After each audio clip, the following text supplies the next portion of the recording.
I don't understand why everyone's shit talking this movie. Because they don't get it, Hans. Like, I was like, what? It has like a 33% on Rotten Tomatoes and fucking Bumblebee at a 97. That shit don't make sense, bruh. Who the fuck? There's professionals that don't even understand basic fucking science. Whoa. I mean, I haven't read any reviews or heard anything about this movie, so I'm just going off of what I would think people would not like. And I think it's the look. The visuals? It's visually unappealing. I don't think that at all. Here, let me read.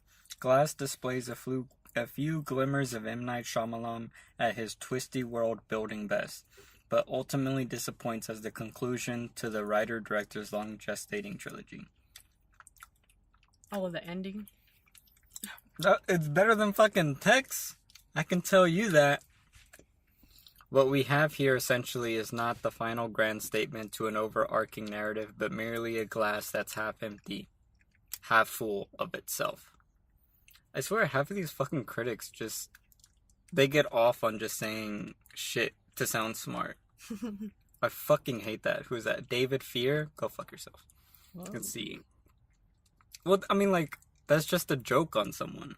He's not saying anything quantitative about the film. A glass, because it's the reference to the film, oh, you're smart. That's half empty, half full. In parentheses of itself. How is that? Of course the film is full of itself because it is what it is. That'd be like me saying First Reformed is full of itself because the way it's shot and designed and the way it doesn't reveal information. Yeah.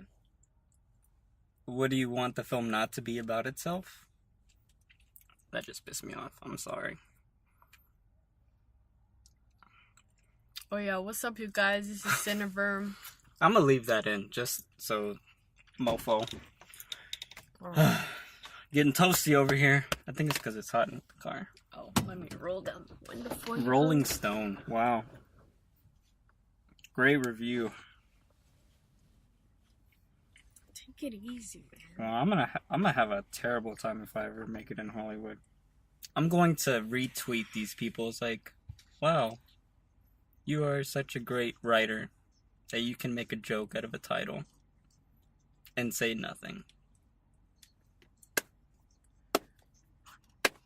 I don't know. You're even gonna slow clap? For how long? That's very important. That's like the first one too. I don't know, that just feels stupid. Anyways. What's up, guys? Cineverm. Welcome to Cineverm Spoilers. Glass. We watched Glass this weekend. The ending of the M. Night Shyamalan trilogy. And, we're eating a sandwich, so sorry for the lip smacking noises, but, you know, it's like lunchtime. I'm good. I'm not making noises. Well, I bet mine is like, I'm just kidding. As you heard off the top, this movie is getting terrible reviews from writers who think they're very smart, yet they probably haven't written anything themselves worth reading, but, you know. I'm pretty crunched out right now. I'm can crunched. feel it. I can definitely feel Like, the vibe. I just want to keep talking about it. Like, I can't.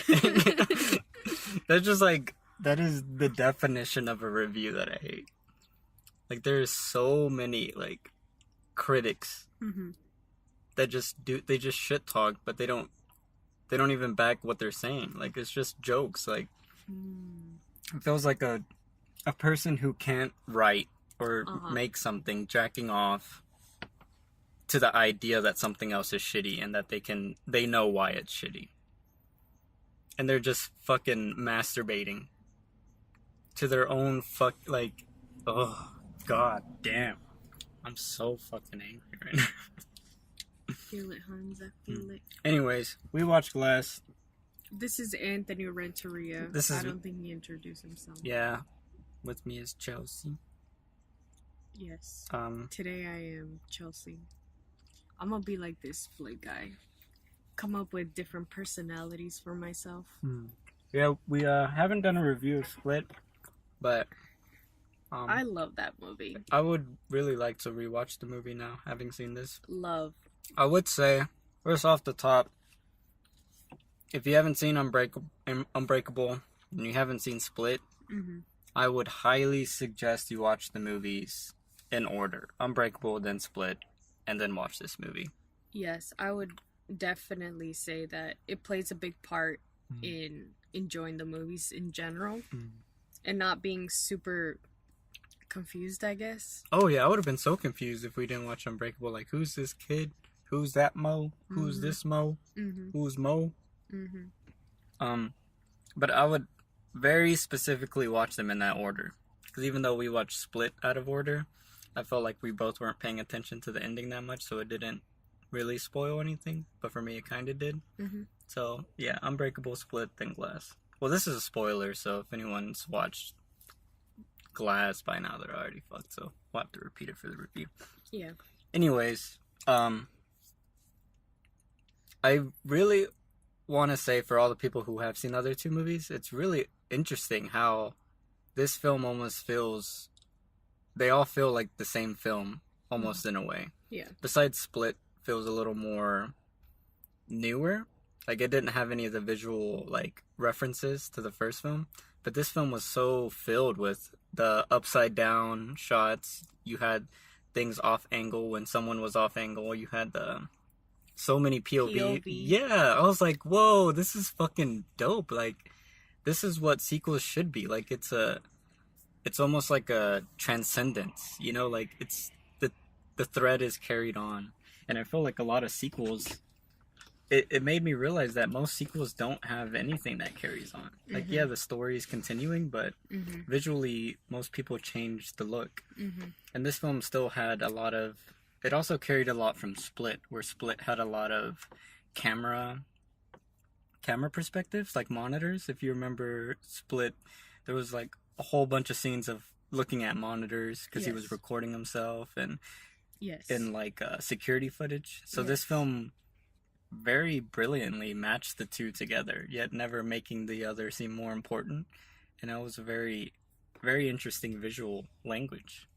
And it's just really cool seeing that old school style of filmmaking, POVs, where the camera is deliberately placed a little further than what the normal standard is. Yes. But seeing that in crisp 4K, you know? Yeah. Especially coming from Unbreakable, because the film grain was so heavy in it.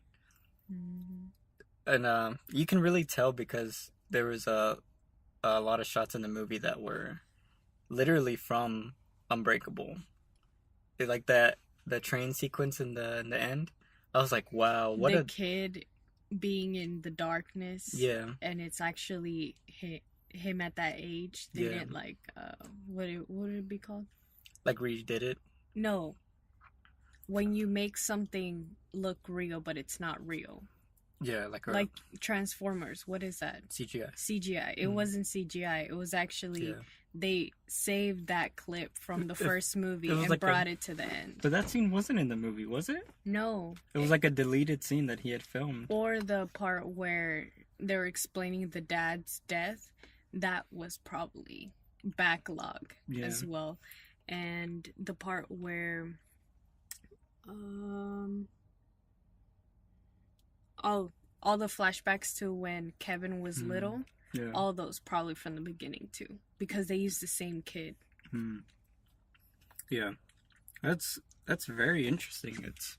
You can really feel that he had planned everything out from the beginning, just because all the deleted scene shit. That's so crazy. And in the movie where you feel the pain from Mr. Glass, that he's been wanting to do this for so long, it almost felt like a metaphor for the director. Like, he had been wanting to make this vision complete, and the idea of everyone telling him it's not real, I feel like could be taken as a metaphor for whether it's critics or it's studios not wanting to pony up the money for it, because he actually paid for Split and Unbreakable, and Glass, literally with his own money. Like, no financiers were involved. Like, he got a loan out on his home to pay for it. I feel like this is one of those movies that will be more popular with the community later on. Yeah. I really don't understand the response it got. Yeah. Right now, I'm actually a little disappointed by the response. I feel like it's not a 3 out of 10 movie. Like, it's way higher of a rating, at least for me. Yeah, 33%. Like, this is one of the few movies where I just wanted to stand up and just clap. Like, I felt good, like, because the first movie... Yeah, let me finish what I'm eating.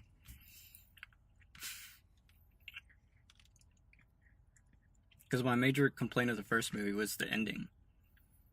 And just the cut to text. And, like, I literally said, like, it felt like Mr. Glass should have did one big last thing to prove everyone wrong, you know? Like, it just felt like something that was supposed to happen that didn't happen. Yeah. And having this movie, like, literally satisfies that thread in such a great way. And it even satisfies the ending of Split, which I didn't like, because I didn't like how it ended on there's the next one, because I didn't know what Unbreakable was, and it really pissed me off at the time. Like, well, you just invalidated everything that happened by saying it's a series. But now seeing the whole trilogy complete, they all have the same problem in a way. Like, coping with pain and trauma. And it's almost like the whole superhero thing. Obviously, it's taken literally in the movie, but watching it can almost feel like a metaphor, like how powerful other people doubting you can be, and how it can really strip you of your humanity, and how you can essentially be a good person, but be coerced into doing something evil, just out of not understanding yourself, because there's so many people, before you even have a chance to really find out who you are, you're being shoved in boxes and just being so, like, suffocated.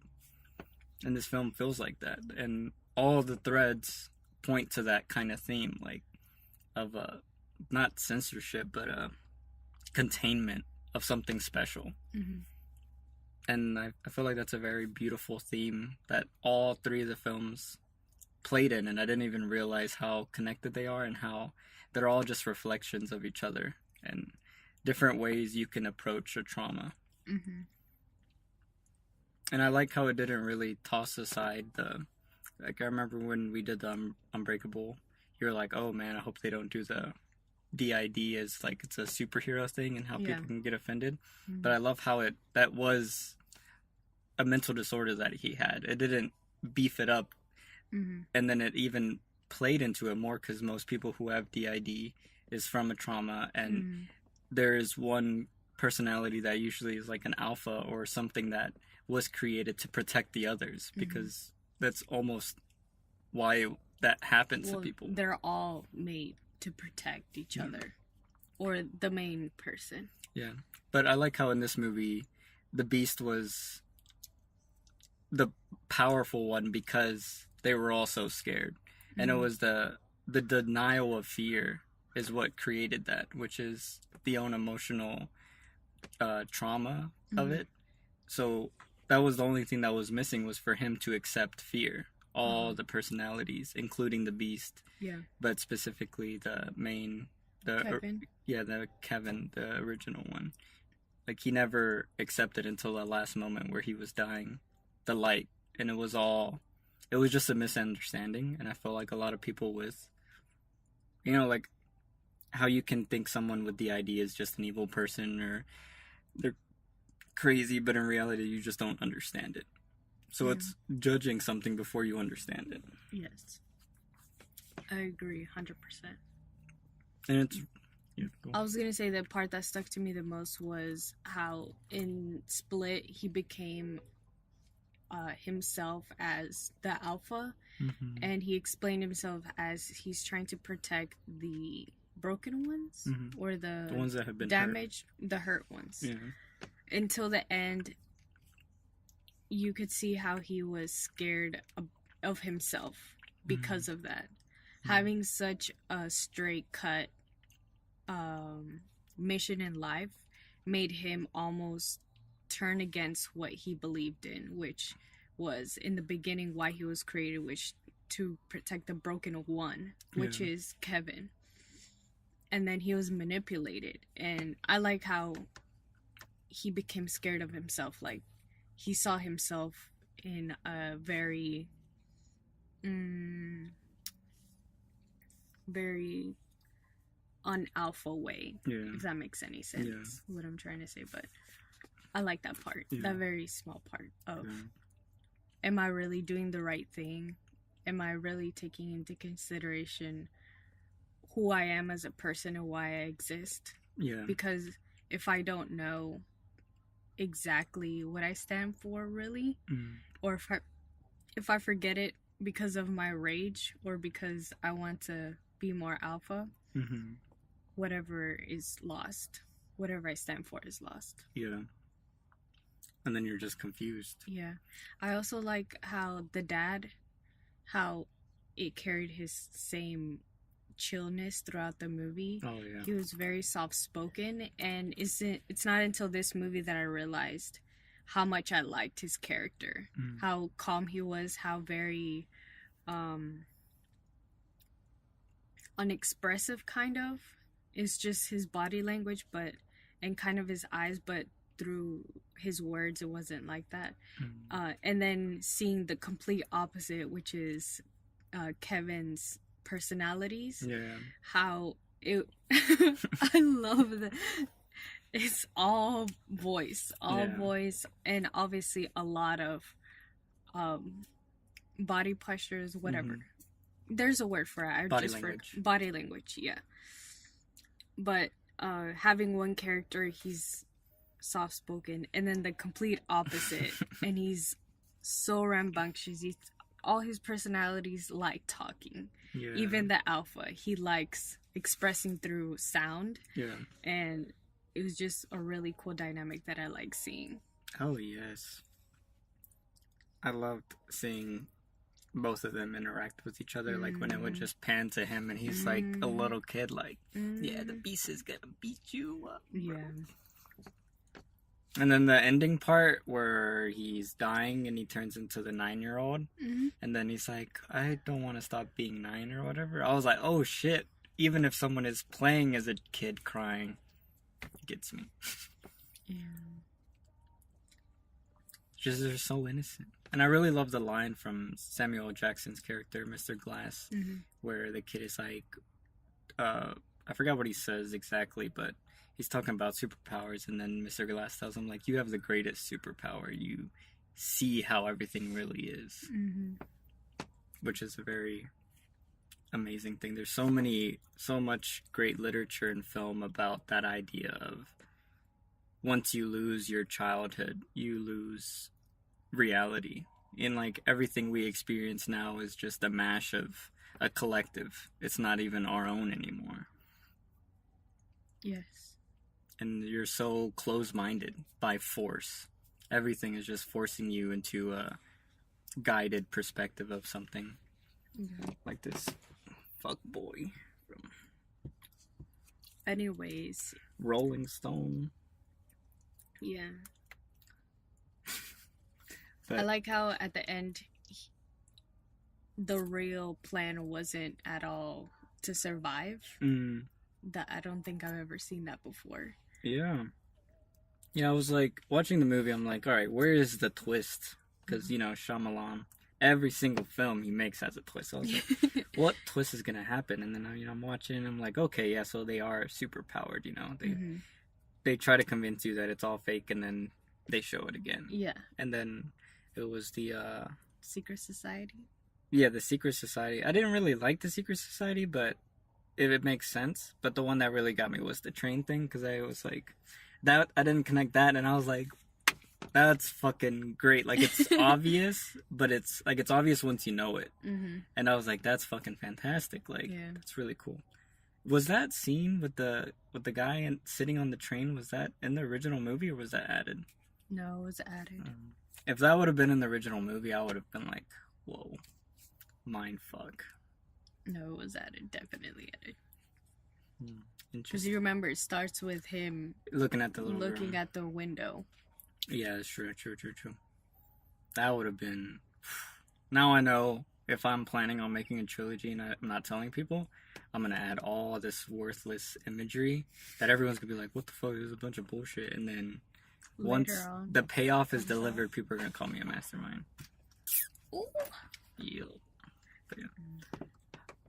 But yeah, I love how that scene played out, because I love how it made you expect this big grand finale, and then it gave you a very small, intimate battle, but it was more about the exchange of information that made it chaotic.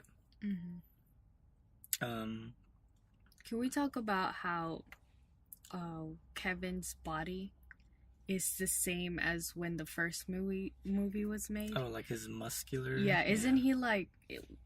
Isn't there's like 10 years of difference from Split? Yeah. Oh no, Split was like 2 or 3 years ago. Okay, I was gonna say my boy is 2016. My boy kept his shape. He looks amazing. I wonder how, like, he must just work out a shit ton for the beast scenes, because when he's not the beast, he's like unflexed, or maybe he just flexes. I don't know, but well, your veins pop out naturally like that too.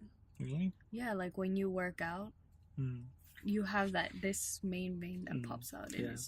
You like maybe you flex and then a couple of seconds later it goes down. Yeah, that's really cool. But I'm just talking about how. Okay, never mind. What? Okay, so his shoulders are exactly like Captain America's shoulders. Yeah. Like the roundness of it. Yeah. That's why I think that I really like his body type, because he had like a roundish shape, and I want his body type. As a woman, I would not mind having his body type. Okay. Not bulky, but... You know, I don't know. He makes it work. He's not too buff to where he looks just super manly, but he's not too ripped to where he's not able to hide his muscles. Yeah, like every costume he wears, you can tell what personality he is just by the way he holds his shoulders or slumps. Or, like when he's the kid, he looks like the most unassuming person. Yes, and it's because of his body shape. Yeah, again, I really love the costume design from this movie. Patricia's the best. Yeah. She's the most conservative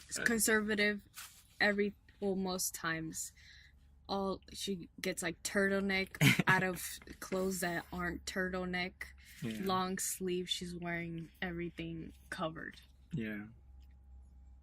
Yeah, I really like how he used that, because he was wearing that the whole time. And then the only thing I disliked is, well, the only thing I wish that was in the film, like in Split, there was that one shot where it showed him going from split to split or whatever during an interview, and the camera just stayed on him. You don't think that was at the end when they were dying? Yeah, but it was cutting back and forth with the girl reaction. I'm saying like almost like a one shot. Yeah. But a perfect where I thought it was gonna happen was when they were doing the lights and stuff, but it kept going back to the psychiatrist. It's like that scene where, and then it goes back and she's all like prettied up. Like that would have been so cool, just seeing her or seeing him drop whatever split he was, and then just just like going into it. That would have been so effective. But I get why he did that, because that was a visual motive from Unbreakable. The panning, like it never, instead of cutting it, the camera just moved to whatever the director wanted you to be looking at, which is cool. But he's such a different person when the director eventually pans back to the Kevin's body. He's such a different person. I didn't even mind the fact that we didn't see the transitions. Yeah. And that's the thing, like, he performed it. Yes. Because it still was a one-shot. It was just, we were not seeing it. Yeah. That's interesting. I wish he would have put a mirror somewhere, That would have been a cool fix. I like... Go ahead. I was going to say, I was really concerned about the lights, because they were flashing lights, and none of the actors blinked. Did you notice that? Yeah. Me seeing a screen for more than a couple minutes already hurts my eyes. Yeah. And it doesn't compare to the brightness of the lights that they were showing in the movie. Yeah. Like, Samuel Jackson had a beam of light directly in his eye from a flashlight, and he didn't blink. Oh yeah, I was so amazed by that. Yeah. Also, when he was being forced to split, Kevin's body was forced to split. Those lights were very white, very crisp. Yeah. And he didn't blink. Yeah. I feel like as an actor, well, at least for the split guy, I felt like that would have been a really good way to, help you get into that mood or into that character of, like, changing. Oh, no, yes. But for Samuel L. Jackson, that just looked painful. Like, I actually felt bad for him. I was like, these are, like, the Magnum lights, like those cop ones? And that shit was bright as fuck in his eye. And I was like, bro, what the fuck? I was like, damn, they must have good eye insurance or some shit. That's like... Maybe you put some contacts on to block his iris or something. Yeah. Because his iris didn't look small. Yeah. Or what if they added it CGI? I don't know, but they need to take care of people's eyes. You don't get those back. Is there anything else that you didn't like? Oh, I didn't like the music in this one. Really? Either. I love the music in this one. I didn't like the music. I love the ticking, like... Yes, but that's not music. I like score, that though. Noise. Yeah, that was the one score. Noise. No. Oh, no, I didn't like that. And every time, like, there would be, like, a growling sound, like... I like that. I liked all that. Because it felt like the film. The ticking was more associated with David, the guy with the poncho. And then the ticking was always reserved for Mr. Or no... Well, never mind. It was for all of them. Yeah. But I like how it had the ticking and then the growling. I really enjoyed. And then there was some weird parts, like when it would do the flashback to the older films, it would have, like that one scene with the kid, it would have the music of that movie, and that music did not fit what this movie's score was, but yes, it wasn't that bad. I didn't like it.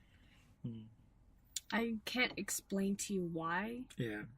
I just can say that it didn't pull me out of the movie, but it did feel awkward. Yeah. It was very...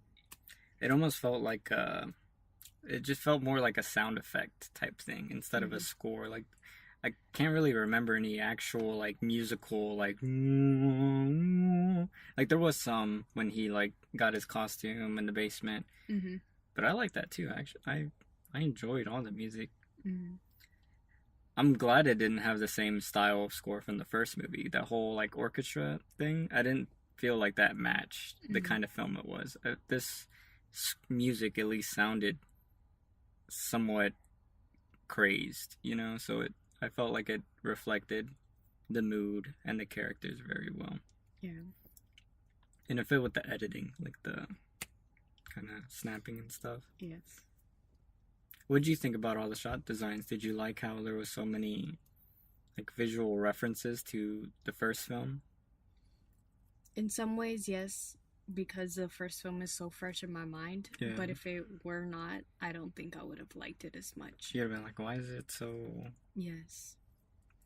That's another reason why I think people didn't like it, because it was so closely connected as if there was a private joke visually, and you had to know the first movie. Yeah. Like, it had to have been fresh in your mind for you to have enjoyed it. Yeah.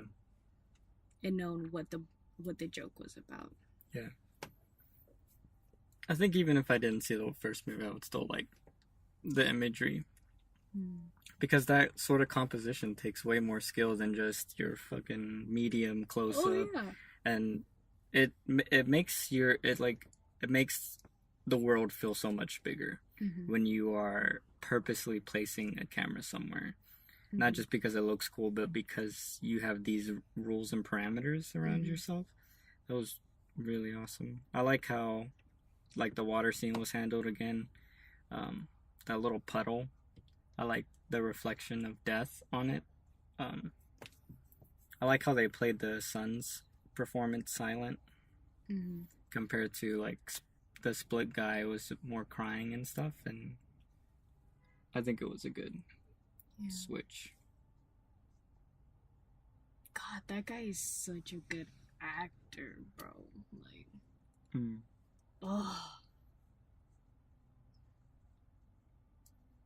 I wonder what he did, like how he practiced those things in his before his audition for the first movie. Yeah. Because he must have blown everyone else out of the water. Oh, yeah.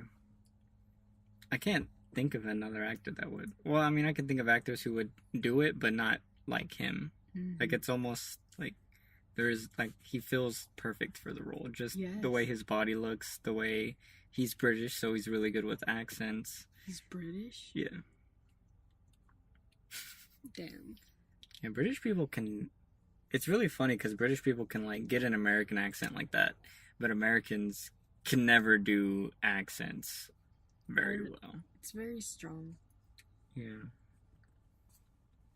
I mean, there are some actors who are really good with accents, you know, but British people just... Like, the young Spider-Man from the Avengers movie, he's British.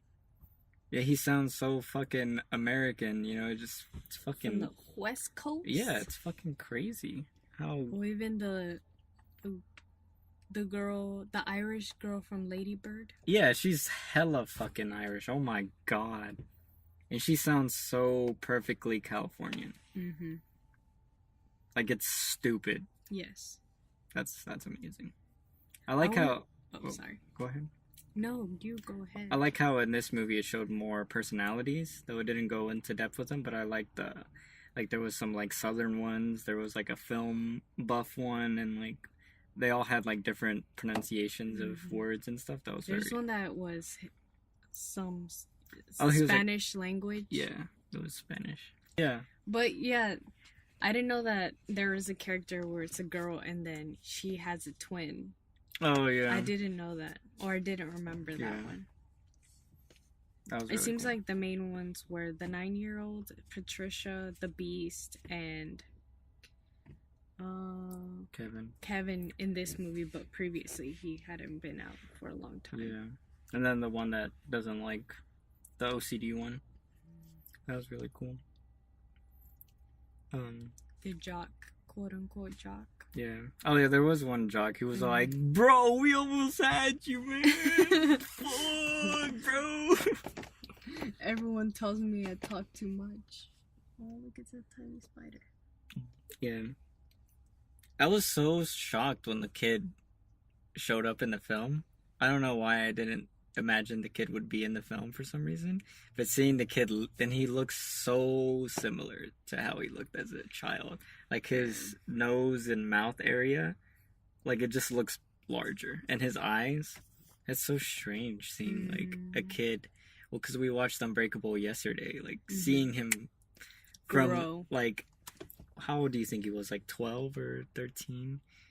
To, like, 30? It's fucking crazy. No, he's not 30. He looks like 20. 20-something. 26. That's so crazy. And it's even crazier because I don't recognize him as an actor in any other film. So, like, him willing to come back for this or whatever he does in his life was, I don't know. It's like, yeah, I want to keep this going. Yeah. I even feel like the comic book shop keep was the same comic book shop keep from the first film. It was. Yeah, and then even the mom, that was awesome that the mom came back. I don't know. Samuel Jackson came back. Oh, shit, I shocked myself. Oh, of course, Sam Jackson coming back. I really like his character, how composed he was. Can we talk about how he went through a split moment when the psychiatrist was trying to convince them that they were not superheroes, and then Patricia came out, and the psychiatrist spoke to Patricia at one point, and she became crying. She started crying. Then the body split, or um or the new personality came out, and then they were arguing, and then immediately after that the 9-year-old came out, and then he was like, was she crying pussy? And then he just wiped his tears really quick. Yeah, I love that scene. that was really cool. Or when he was checking to see how far the camera could see, and then he got out of frame, he just flicked everyone off. Yeah, I love that. I could watch a whole movie with him acting as that 9-year-old kid. Yeah. Like when he was walking down the street, like I didn't even have to know he was the 9-year-old to know. Yeah. Like he was just like, Drake. And then when he bumped into it, he's like, my bad, bro. You know, like. Yeah, and then he just keeps walking, and then he kicks a freaking door. Like, I don't know, it kind of reminded me of Jack, where like he's all hype and stuff, and then he starts slapping his knee or something. Like, got too much freaking energy. Or when he was dancing, it's like, I just want to dance right now. And Samuel Jackson's like, okay, then dance. And he did some twirly moves, and he ended up with a double peace sign cross arms. Oh my god. I was like, that's Ches move. Oh my god. That is exactly me at the end of whatever bullshit I do throughout the day. I just end it with a double peace sign. That's so awesome. Oh my gosh. What else did he do? Going off how he went into the kid mode. What did the kid do? Yeah, like what else did the kid do? Oh, he was in the roller skates in the beginning. Oh yeah, he was with in the the girls, and then he was he went to that homeless place where the beast, I guess, ate some people. I really love the one scene. It was just like a cutaway shot, but the doors open, both doors to both the patients, and they have them across from each other so you can see down. And you see I assume it was the 9-year-old kid, and he's just swinging his legs, just having a good time. When again? When I think it was David was the good guy, right? David was getting food or something, and they were just talking to some nurse person, and then the doors were parallel and opened. Yes. And then the 8-year-old split was just sitting there, like his legs on the side of the bed, just swinging. And then he's like, do, do, do, do, do, and he's like swinging his head, and then he looks to the right and sees David, and he's like, and then my boy. Yeah, I love that 1 second. Yeah. I don't know, I love seeing kids just being kids, like. I love how we can say that he was a kid at that moment. Oh, yeah. He was truly a kid. Like, I just imagine, like, he was just, like, having a good time. While all the other splits are probably like, how are we going to get out of here? What are we going to do? And he's just, like, probably rocking out to a Drake song in his head.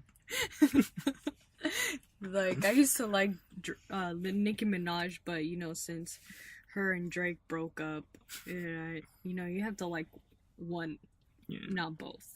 Probably think about his girlfriend. He should have revamped his script, because that was a long time ago. Yeah. Long time ago.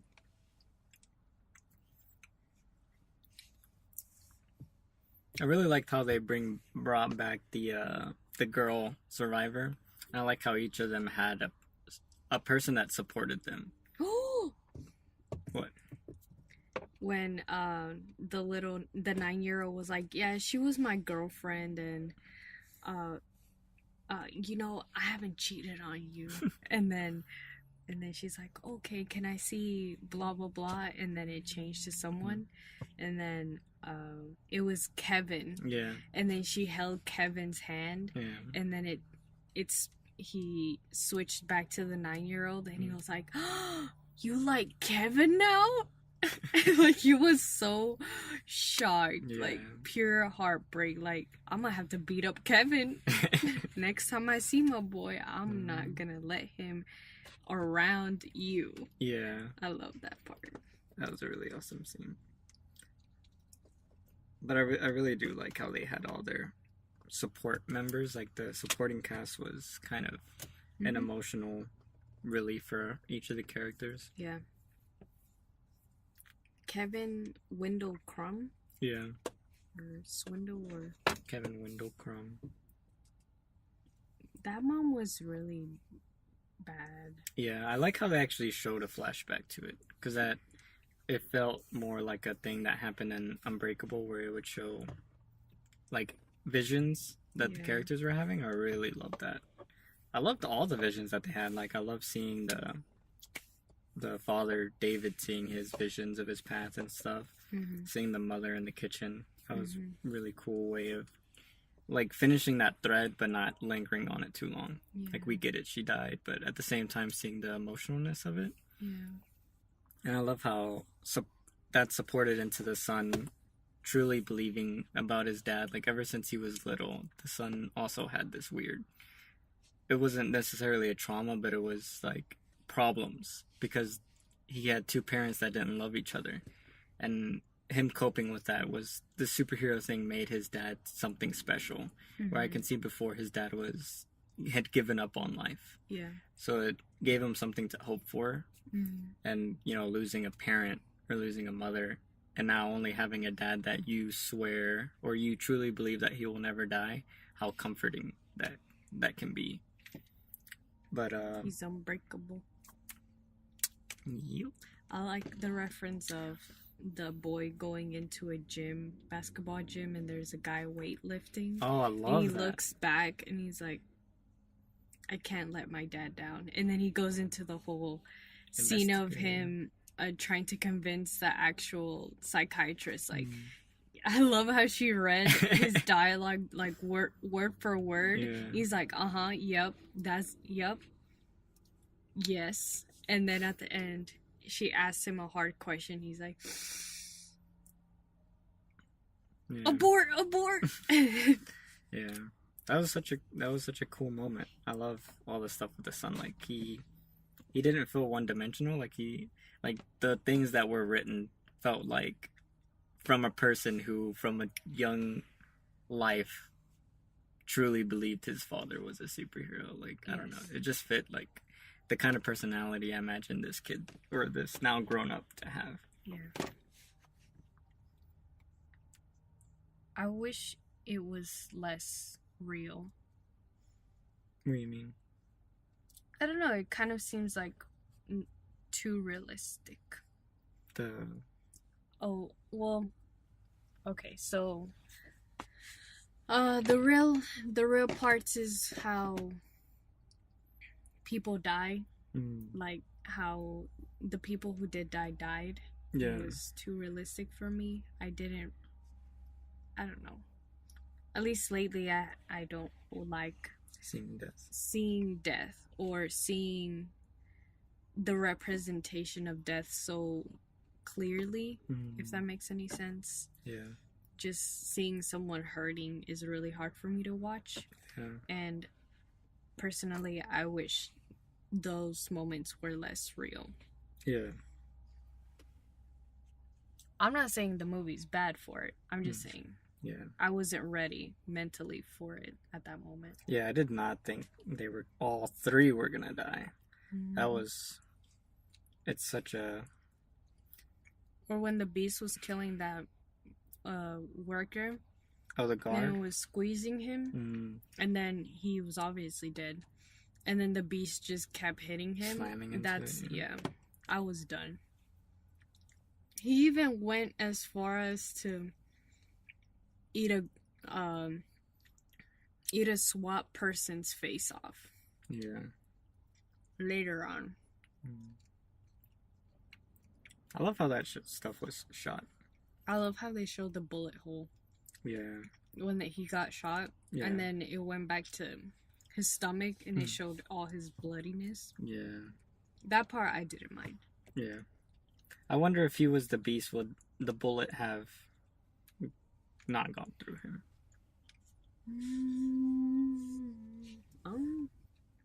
Interesting. The only thing I didn't like about David dying was, like, where was the son? Like, there was, almost similar to the scene that was in the first Unbreakable, where he was thrown off the pool and then the kids save him or whatever. I didn't understand what was happening in the environment. He was being held back by the other guards. Remember? Yeah, but if you showed him, say, that's my dad over there. Mm-hmm. He's really weak. And then all the guards were trying to hold him because they could see that he was trying to go to his dad too, yes. after warning them. That's what was happening while the dad was being killed. Yes. The son was being held. Yeah, but how could he... That doesn't explain the blockage of view. Because if you remember the layout, there was the big tank, the car was flipped all the way to the right. There was this big grass area where the tank was, and then the road, and then the puddle, or the hole in the road, and then the puddle. Mm-hmm. Like, if I'm reimagining correctly, it was just a... straight. Yeah, like there was no obstruction. So even people pushing you, couldn't you be able to see that? Because it was very dramatic how they dragged him. Was he not facing the other direction, though? Like, facing away? Arguing? Because here's the door, and then to the left was the tank. And he was walking towards it, so... I don't know. Yeah. I don't remember. It's just, like... I don't know, like, maybe doing, like, a wider shot showing how they're obstructing it or something would have made it a little clearer, but I just remember experiencing this scene, I was, like, a little confused. Why something else wasn't happening, or how that he wouldn't know. I see what you're saying. Yeah. I do. I felt that too. And it kind of minimized the impact of his death because I couldn't see the kid. Like, they could have easily wrote it in to where the kid was, hey, get him out of the water. And then the SWAT teams could have been playing it off like, he's resisting. And they're just trying to push him down, you know? Like, that would have been an easy fix to mask it. But I don't think he was too busy showing other things that were more important. Yeah.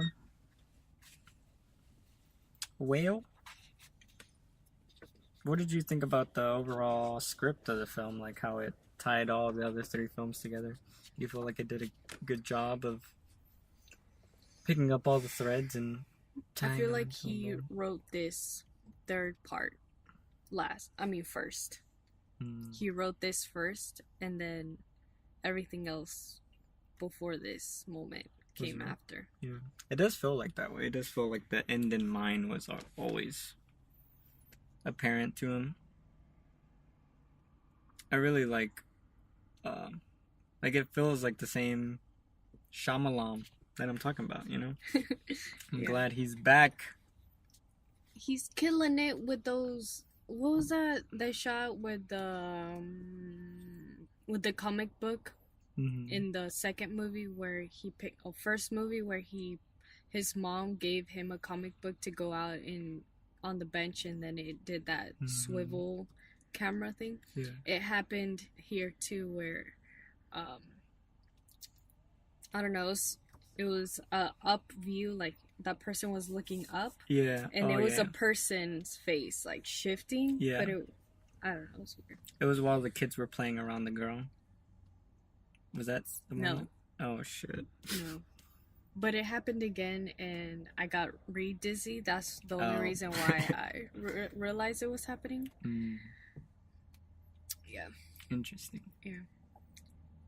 His eye's so weird. What eye? His visual eye. Oh, like his cinematic eye? Yeah. Yeah, it feels makes no sense to me until it makes sense at the end. Yeah.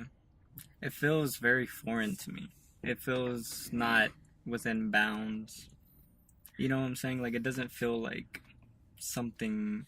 Like, if you would have told me some of his shot choices, I would have been like, well, I don't know, that doesn't really make sense. But it feels like that's how he just envisioned it. Yes. You know, like he doesn't really have to defend it. It fits. And him sticking to that imagery that he has just naturally in his head makes it so cohesive. I like how he was in his own film this time for a longer time. He was like, did you used to work at the football stadium. Football stadium. You know, it was the wrong crowd, but it turned it around. Yeah. And then he bought like a security camera or whatever. I love that. He still looks the same age as in the beginning. Yeah. I'm telling you, that man does not age. Yep. His hair just looks all scraggly. Yeah, his hair did grow a lot. Yeah. That's see. Is there anything else you want to talk about? One shot I really liked. I think they did it in the first split, but since we haven't done a review, I can't really talk about it. But the shot when they're fighting in the field in front of the institution, and he's like running like a dog, and he's just clawing forward.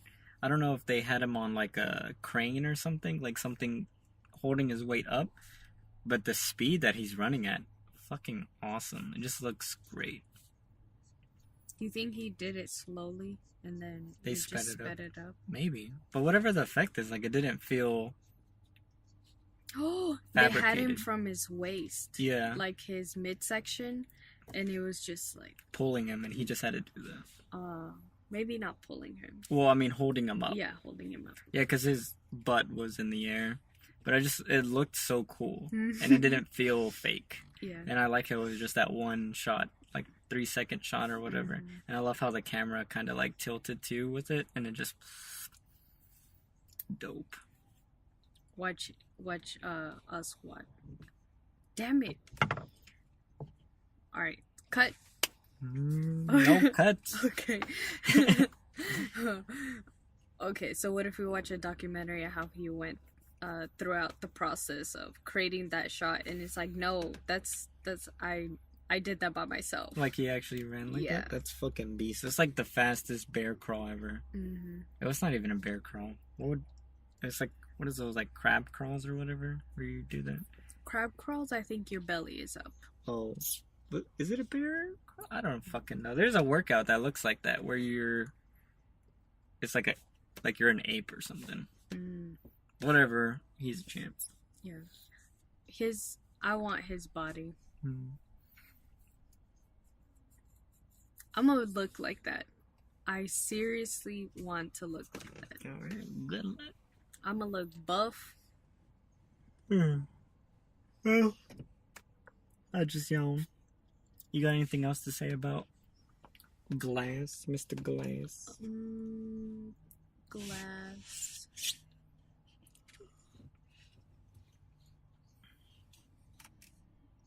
No, it's... Oh, what'd you think about the actress, the supervillain lady that was handling everything? Was she the same lady from Bird Box, the sister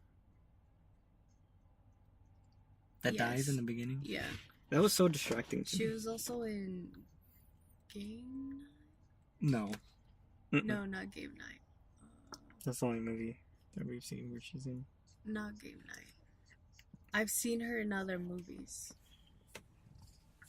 One about she's getting married. A lady shits in the middle of the street with a wedding dress. Nope, that's not her either. No? Nope. I know who you're talking about. That's not her. Okay. That's a comedian, actress.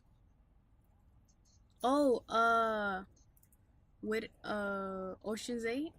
No. Damn, I've seen her somewhere else. I don't know. The point is, what did you think about her performance? Yeah, it was alright. Yeah. She carried herself. Yeah. It was, I don't know. It was kind of like, sometimes I really liked it, sometimes I really didn't like it. It was just, I felt like she knew she was the villain the whole time. Like the way she was talking and stuff. Oh, I didn't feel that at all. Oh. I honestly, at the plot twist, I did feel the plot twist. Which one? The secret group? She turned out to be part of a secret society. Because I wasn't really thinking that far ahead. Yeah. I was just taking it at the moment, and it worked for me personally. I'm still trying to figure out what movie she's from. Don't matter. She's from a movie that I like. It took me like 30 minutes to get used to looking at her just because I kept having visions of Bird Box. What? I don't know. You're so... Well, she just looked... can't let anything go, can you? No, it was just she looked exactly how she looked in Bird Box. Like Well, that's her face. her hairstyle. What do you want? I don't know. Just she looked like the same character. Like it looked like this movie happened before Bird Box. This is the connected trilogy. I have no idea. I really like how there's still more psychotic people. Well, not psychotic people, but mentally ill that believe they could be superheroes in that facility. And I wonder...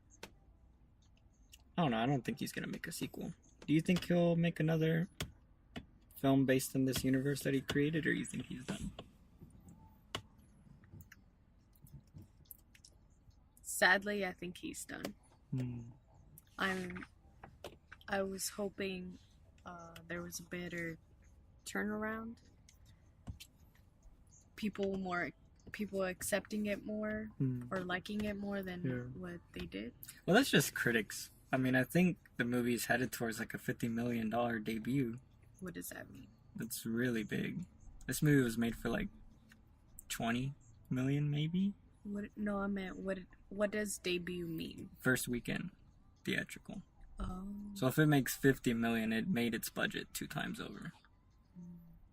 Okay then. Yeah, I think it's gonna do really good box office. Like this feels like a movie that if you've seen Split, you'll love it. If you've seen like Split? Oh yeah. Okay. It's like one of those. It's like a B movie, you know, like Upgrade, where Split was better than Upgrade, but you know, a lot of people were like shit talking Upgrade, but it was a fun movie, and with the like people who are into that sci-fi and into that sort of film, you know, it's like it's just enjoyable. Yeah.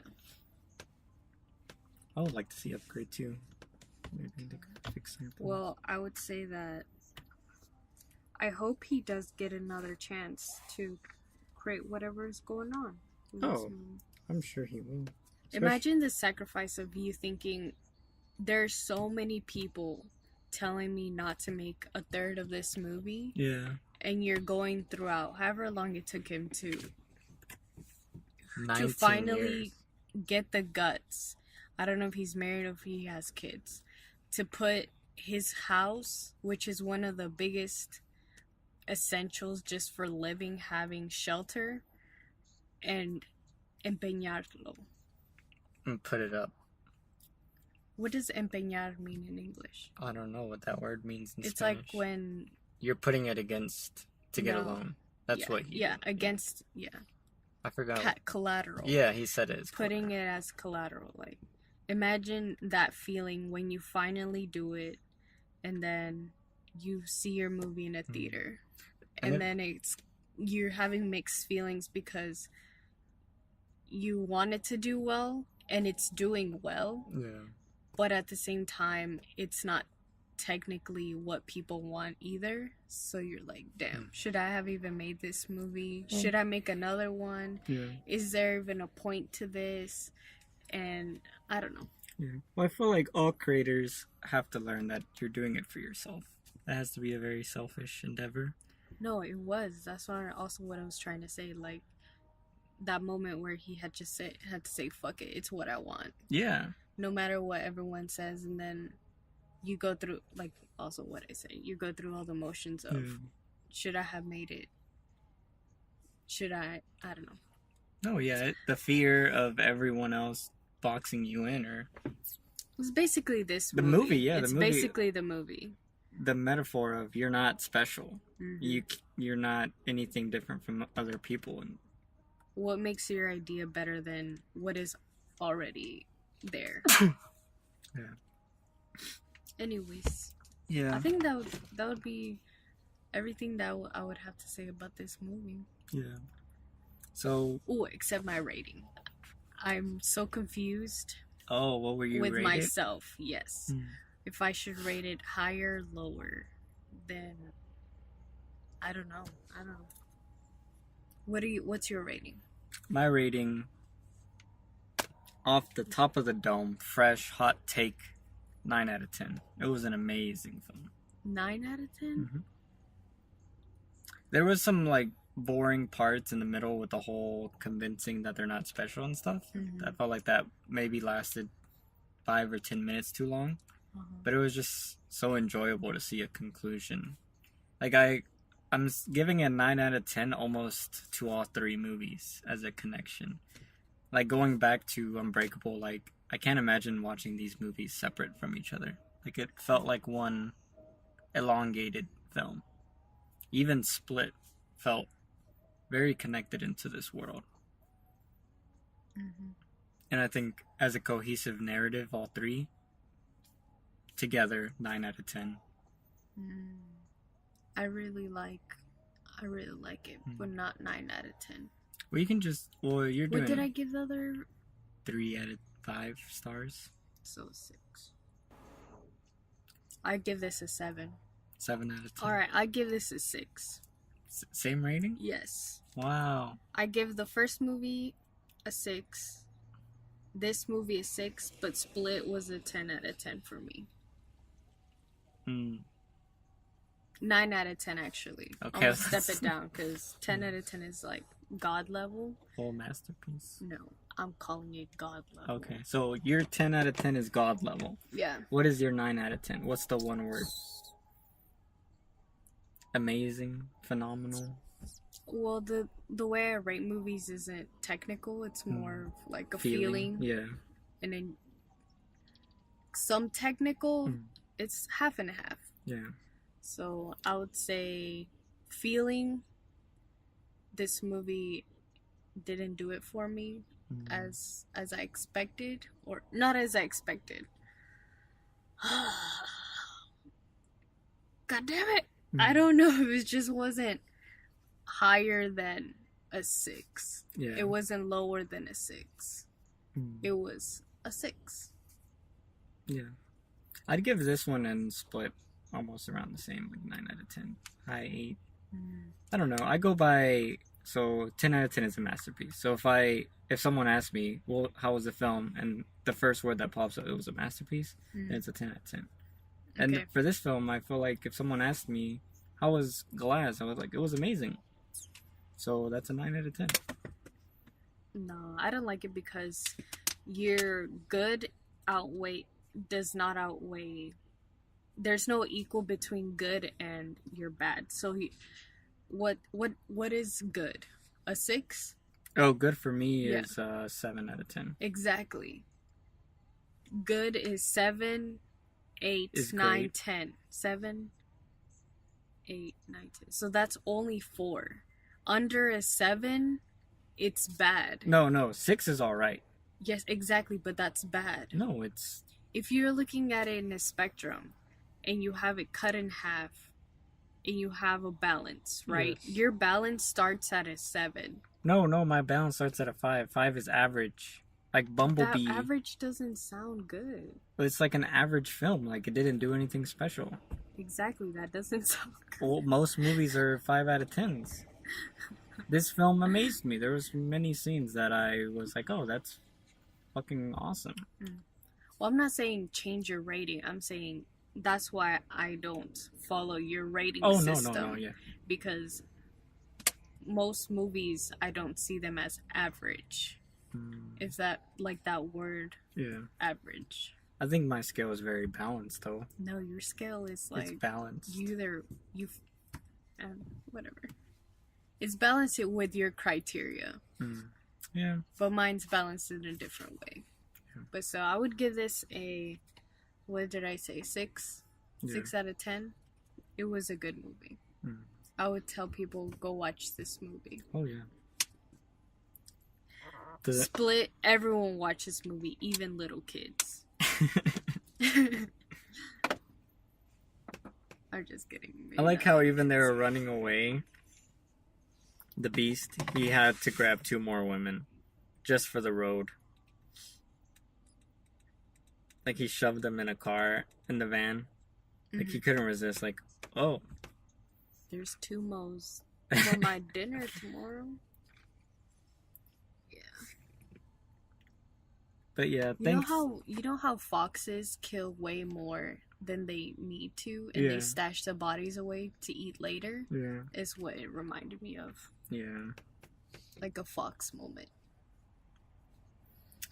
Well, alright, that's our spoiler discussion of Glass. I hope you enjoyed it. Just the final statement here. Rolling Stone, David Fear, you are not a talented writer, so go fuck yourself. And all the other critics, seems like I don't know why they have a job. But I thought it was an amazing film. Just wanted to release some still gestating anger. Telling this guy's, he's a supervillain. I don't know, I'm just rambling to myself. You're not even paying attention. I was stuck at the fact that you said just stated. Just stating? Mm-hmm. I don't know what that means. Like I'm just saying. Oh. Like a statement. Like it's not supposed to have a response. It's like, the grass is green. That's why it looked like I wasn't paying attention. Because in my mind I was trying to figure out what does this word mean? There's so many words that you say that I don't understand. Yeah. And I'm slowly learning. I'm slowly learning new vocabulary words through you. Yeah. I am thoroughly upset that this film has a 33% Rotten Tomatoes though. It's probably like the lowest Rotten Tomatoes where I'm just like, what the fuck? Like, how is it so low? I don't know. Maybe the time it came out. It's kind of an origin story told after the best origin story of Spider-Man. But see, that's the, like, as a critic, as someone who is supposed to. Oh, you're still talking about just the critic. Yes. Okay. The critic response. Okay. Like, I'm just thinking as a person who's supposed to analyze art, and I don't fucking know, man. I feel like I need to have a whole episode where I'm just shit talking some motherfuckers. Like, this is just some bullshit right here. Anyways, I guess we'll see. You have anything more to say? Like, this guy says he ends up not making much of a movie at all because he's so intent on not making a conventional superhero movie. What the fuck? And this guy makes the same fucking joke. This glass isn't half empty. Wow, get a fucking job, people. Fuck. The glass is half. How much you want to bet 90% of these fuckers just make the same damn joke? So creative. Oh my god. I just got re-pissed. I'm fired up. Let's do the review. Thanks for listening. Send us an email at cineverm@yahoo.com. If you work for Rolling Stone, shout out your boy. I forgot his name. That sucked. Whoa. Suck my big toe. Yeah, anyways. Let us know if you liked the film or didn't like the film. If you have a glass half full joke, let me hear them. Probably better than let's get Anthony fired up again. Yeah. With some well said glass half empty jokes. That's such an obvious, so obvious it's stupid. Good job, Shyamalan. I hope you make another film. Hope you don't lose your house, cause fuck boys. I bet that man licks his lips. That's it.